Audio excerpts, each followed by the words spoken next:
Mit navn er Asbjørn Reisman. Jeg er 33 år gammel, og jeg stiller op som kandidat for Socialdemokratiet til kommunalvalget den 18. november her i København.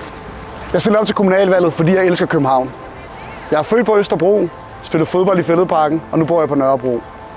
København har altså dannet rammen om både mit barndomsliv, mit ungdomsliv og mit voksenliv. Og det er verdens bedste by. Det skal den blive ved med at være. Derfor stiller jeg op. Jeg er et klassisk socialdemokrat.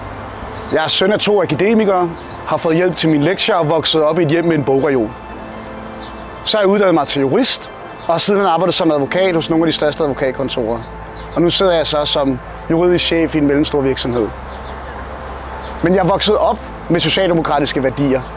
Værdier om, at det skal ikke være din familie, der er afgørende for, hvilke muligheder du får i tilværelsen. Det skal være samfundet, der hjælper os til at udnytte vores talenter og kunne forfølge de drømme, som vi gerne vil.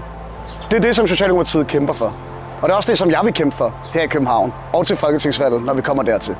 Det vigtigste for mig, det er fællesskab. Og for at fællesskabet København kan fungere, skal vi have et boligmarked med plads til den almindelige lønmodtager, som folkeskolelæreren, politibetjenten.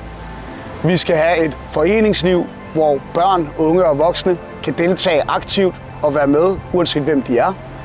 Og vi skal have en folkeskole, som sikrer, at alle børn, lige meget hvilken familie de er vokset op i, får en solid grunduddannelse. Det er de ting, som jeg vil kæmpe for. Og derfor skal I stemme på mig, Asbjørn Reisman.